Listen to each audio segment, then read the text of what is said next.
In the basement of Millbrook County's courthouse, filed between routine property deeds and tax assessments, sits a marriage certificate that shouldn't exist. The paper bears water stains and the scratched-out corrections of a clerk's penknife. Two names appear in careful script: Thomas Aldwyn Blackwood, age 53, and Margaret Ann Blackwood, age 21. The surname match isn't a clerical error. In the margin, Coroner Samuel Hecht wrote 3 words in fading ink: God help us. 6 miles north of that courthouse, in the shadow of Crescent Ridge, 3 headstones bear identical engravings. Margaret Blackwood, beloved mother. The dates span 73 years. The middle stone shows fresh carnations every Sunday, though no living soul in Millbrook claims to place them there. This is the file that destroyed careers, shattered medical training, and sent federal agents scrambling to seal evidence for half a century. A case that refused to stay buried, no matter how deep they dug the holes or how thick they spread the lime. The truth carved itself into ledgers, hospital logs, and the testimony of witnesses who wished they'd never seen. What follows is that testimony, declassified and redacted, but never fully silenced. Subscribe so these files don't disappear again. Millbrook County clings to the eastern slopes of Crescent Ridge like a scar that won't heal. The valley below catches fog most mornings and holds it past noon, creating a grey dome that muffles sound and bends light. Roads curve back on themselves without explanation. Compass needles drift lazy circles near the ridge's base. Local maps disagree with each other, some drawn 20 years apart, others within the same decade. Property lines shift. Deeds reference landmarks that haven't existed in living memory. The county clerk's office maintains 17 different survey maps of the same territory, each claiming absolute accuracy. Paper lies in Millbrook County. Memory hardens like amber, preserving fragments that documents conveniently forget. Witnesses speak in whispers about spiral patterns carved into barn doors, about wells that echo with voices, about children born with their mothers' faces and their grandfathers' hands. The hollow keeps its own records. Blood remembers what ink cannot hold. The Blackwood line began with Ezekiel Blackwood in 1847, a circuit preacher who carved his way through the Cumberland Gap with a Bible and an applewood walking stick. His journals, preserved in the Millbrook Historical Society, describe his first glimpse of the ridge. A place where heaven's light struggles to reach, yet the soil runs rich with possibility. Ezekiel built the first homestead where 3 creeks converged, creating natural spiral patterns in the sediment. His wife, Anna, bore him 7 children in 9 years. Her quilts, still displayed in the Society's collection, show repeating motifs of interlocking rings and ascending spirals. In his final journal entry, Ezekiel wrote, "The quiet calls, and we answer. What was promised shall return through blood, through bone, through willing flesh." Anna's gravestone bears the simple inscription, "When the quiet answers, the bride returns." Their children intermarried with arriving settlers, but always, one branch of each generation remained pure Blackwood. The family maintained meticulous genealogical records, handwritten ledgers tracking births, deaths, and marriages with scientific precision. Beneath each entry, someone drew small applewood spirals in brown ink. The phrase appeared in family Bibles, carved into lintels, whispered over cradles, "When the quiet answers, the bride returns." Sometimes will return, sometimes has returned. Always the promise of something coming home. The Blackwood doctrine revealed itself in patterns rather than preaching. Family members spoke of rotation, the sacred return of bloodline purity through careful selection and patient waiting. Generations would scatter, dilute, spread thin through marriages with outsiders. Then, when the time ripened, the line would curve back on itself. They kept 2 sets of records.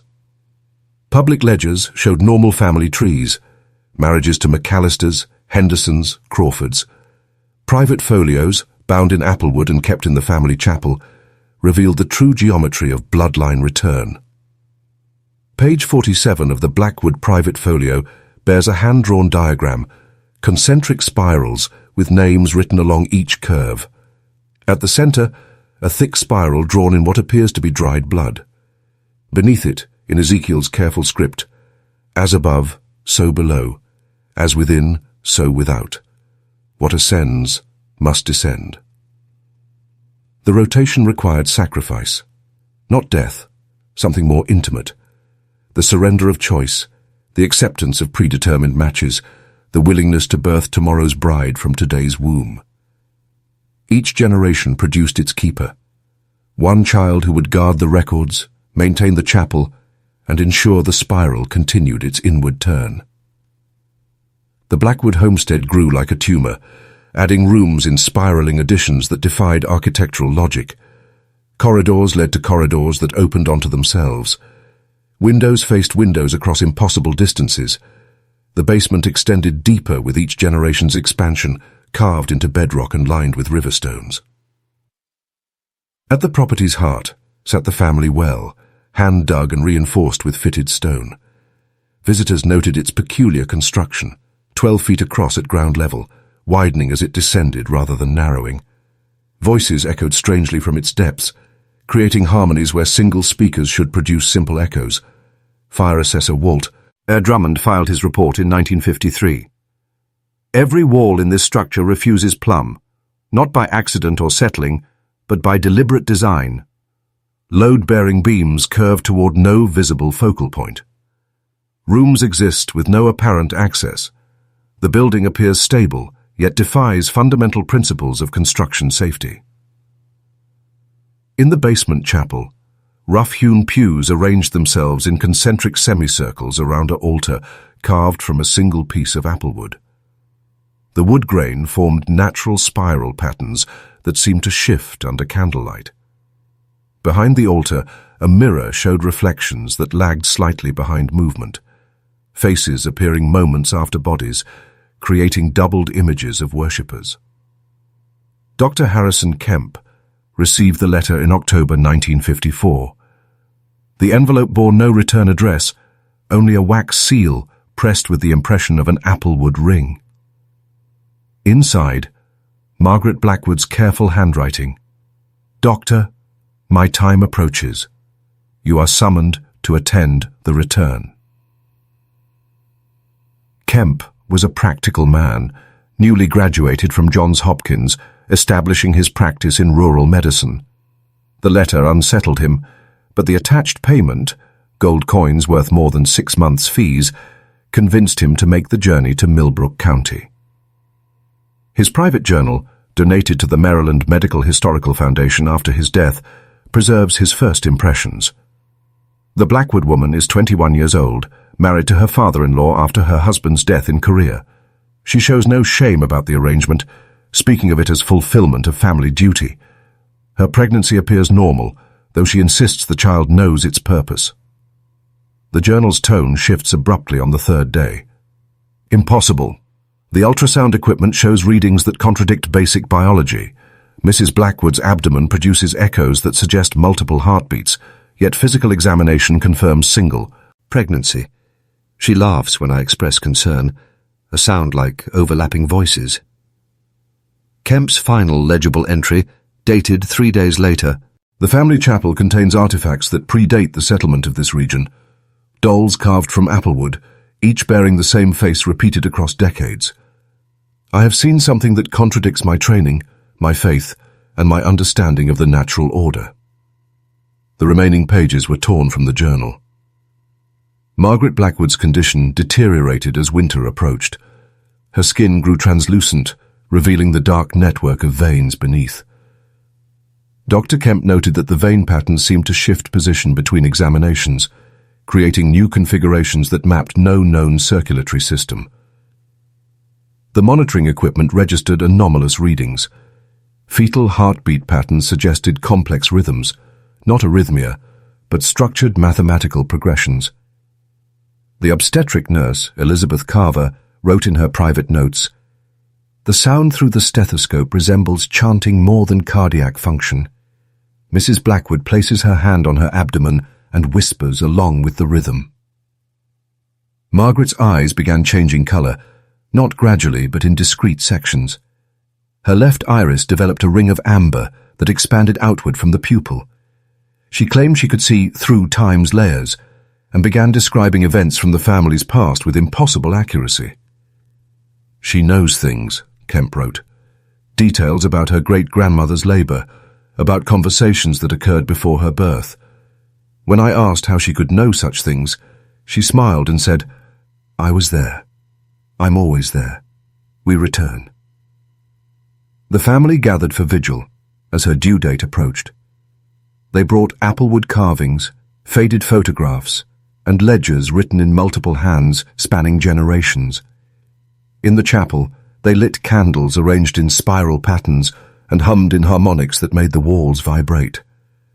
Margaret's husband, her father-in-law, kept constant watch, his weathered hands tracing patterns on her distended belly while he whispered, "When the quiet answers, the bride returns." The birth began at midnight on December 21st, 1954. Margaret's water broke in a torrent of blood-tinged fluid that soaked through the mattress and pooled on the wooden floor below.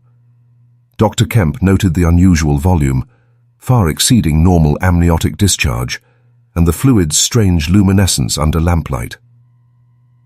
The child emerged with an oversized cranial dome, skull bones so translucent that separate brain lobes were visible beneath the skin.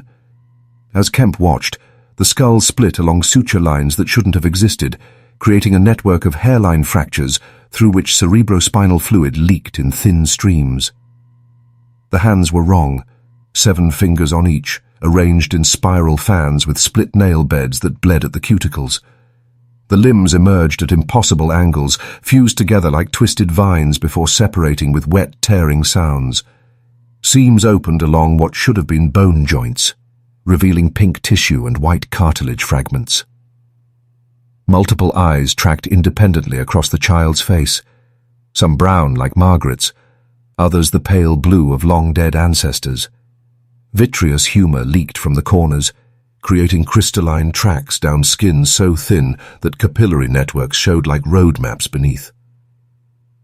The child made no crying sounds. Instead, it produced overlapping vocalizations, humming, static, voices layering upon voices in frequencies that made the monitoring equipment scream feedback. Pink froth bubbled at its lips with each exhalation. When Dr. Kemp lifted the child for examination, it turned its multiple eyes toward him, with recognition that no newborn should possess. Its mouth moved in patterns that suggested speech, though no words emerged. Only that overlapping harmony that seemed to come from several throats at once. Later, when the family took the child for blessing, they arranged its malformed limbs in a perfect spiral on the chapel floor. Around its body, they traced a thin, dark arc, using blood from the afterbirth, a circle that seemed to writhe under candlelight. The child lived for 6 days. Hospital staff who attended the birth struggled to document their observations in medical terms. Instead of crying, it produced what Nurse Carver described as electronic humming, punctuated by whispered words in no language I recognize. Each breath brought pink froth to its lips. Not blood, but something thicker, sweeter, that left residue on bed linens and gathered in the corners of its multiple mouths. The creature, staff stopped calling it a child by the 3rd day, never slept, never closed its mismatched eyes, never stopped that overlapping vocalization. Family members maintained constant vigil, taking shifts around the clock.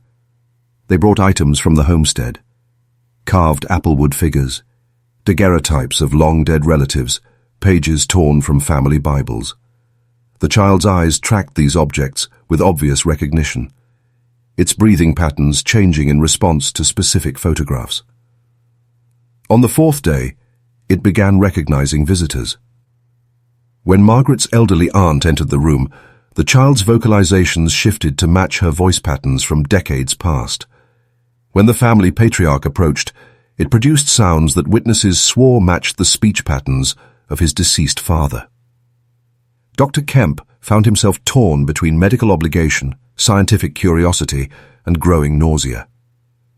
3 doctors left the room during examinations. 1 never practiced again.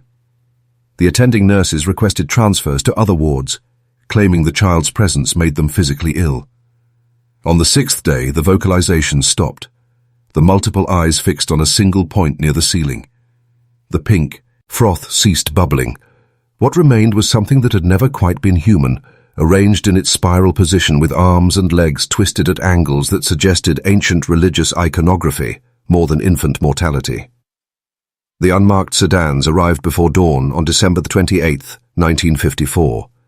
Men in grey suits identifying themselves as agents from the centre seized the body, all medical records, photographs, and the hospital's obstetric logbook for the entire month. Dr. Kemp was presented with documents requiring his signature, non-disclosure agreements, confidentiality clauses, and a revised medical report stating simply, stillbirth due to multiple congenital anomalies. The original autopsy was confiscated before completion. Nurse Carver received a visit at her home. 2 agents sat at her kitchen table for 3 hours, explaining the national security implications of discussing the case. She signed papers she wasn't allowed to read, accepted a government pension she hadn't earned, and never worked in obstetrics again. The official death certificate listed the cause as multiple congenital anomalies. Nothing more specific, nothing that might trigger investigation or curiosity. The body was reportedly transferred to a federal facility for specialized study, though rumors persisted that it had been incinerated at a military installation outside the county. The case files were sealed by federal order, classified for reasons of public safety and national security. The classification would remain in effect for 50 years, longer than most participants would live to see lifted. Even the family's private records faced seizure. Agents searched the Blackwood homestead, confiscating genealogical ledgers, family photographs, and several carved applewood artifacts. The chapel's altar mirror was removed, leaving only a rectangle of darker wood where it had hung for generatie. What they couldn't seize was memory. What they couldn't classify was the whispered stories that spread through Millbrook County like smoke through cracks in a foundation. In the spring of 1955, a stranger appeared in Millbrook County. A young woman, perhaps 20 years old, with eyes that shifted color in changing light and a voice that carried harmonics suggesting multiple speakers. She wore an applewood ring that had left a permanent scar around her finger. She refused shelter, sleeping in the woods near the Blackwood property. Children reported seeing her carving spiral patterns into tree bark with her fingernails. Store clerks found similar patterns scratched into paint on their buildings after her visits. The woman spoke rarely, and when she did, her words carried echoes, as if spoken by someone standing slightly behind her, repeating syllables a fraction of a second later. She asked questions about the Blackwood family, about births and deaths, about records that had been taken by the men in grey. On June 21st, she vanished as suddenly as she'd appeared. The only trace, a slip of applewood left on the altar of the empty family chapel. Burned into its surface were words that seemed to shift between readings. When the quiet answers, the bride has returned. Circular stains appeared on floors where she'd stood. Not watermarks, but something darker that penetrated wood grain and resisted all attempts at cleaning. The stains formed perfect spirals, each ring slightly darker than the last, converging on centers that seemed to extend deeper than the surface should allow. County Surveyor James Whitlock discovered the spiral stairs in 1963 while mapping property boundaries for a highway expansion project. The stairs descended from the Blackwood basement into bedrock, carved with impossible precision and worn smooth by generations of feet. His field notes describe a circular chamber 20 feet below ground level, walls lined with mirrors that reflected images at incorrect angles. At the chamber's center, an applewood ring bearing the initial M and a thin coating of what appeared to be dried blood. Whitlock's survey report ends mid-sentence on page 12. The chamber exhibits acoustic properties that suggest the remaining pages were never found. His resignation letter, filed the same day, cited health concerns and personal matters requiring immediate attention. Whitlock's wife told neighbors he'd returned from the site speaking in whispers about voices in the stone and faces that shouldn't exist. He spent his final weeks before disappearing tracing spiral patterns on paper, filling notebook after notebook with interlocking curves that grew more complex with each page. On the chamber floor, investigators found a smear ring of darkened stone, the same diameter as the applewood ring, as if something circular and staining had been dragged repeatedly around the room's perimeter. In 1978, graduate student Patricia Marsh began mapping patterns of unexplained deaths and disappearances in Millbrook County for her anthropology thesis. Her research revealed a spiral of incidents radiating outward from Crescent Ridge: fires, suicides, birth defects, and missing persons reports stretching back to the county's founding. Marsh accessed declassified federal documents through Freedom of Information Act requests. Most pages arrived heavily redacted, black bars obscuring crucial details. One paragraph remained partially legible. Evidence suggests intentional multi-generational experimentation by unknown parties, utilizing selective breeding protocols and ritualistic behavioral modification. Her academic advisor dismissed the thesis as folklore masquerading as scholarship. Her department chair recommended she pursue less sensational research topics. When Marsh persisted, she found her access to university resources restricted, her graduate funding terminated, her academic references suddenly unavailable. First with Lombatas, the final entry in her research journal dated November 15, 1978, "They're watching, not the government, them, the ones who remember. I've traced the bloodline forward from 1847. The spiral never stopped turning. It just went underground." Patricia Marsh withdrew from the graduate program in December 1978. Her current whereabouts remain unknown. Official records paint Millbrook County as unremarkable: rural poverty, population decline, the usual struggles of forgotten American places. Birth certificates show normal statistics. Death certificates list mundane causes. Marriage licenses reveal conventional pairings between unrelated individuals. Yet the whispers persist. Stories of children born with ancient eyes, of marriages that make no genealogical sense, of federal agents returning every few years to collect documents and silence witnesses. Local residents speak carefully about the Blackwood name, changing subjects when conversations drift too close to uncomfortable truths. Perhaps the whispers lie.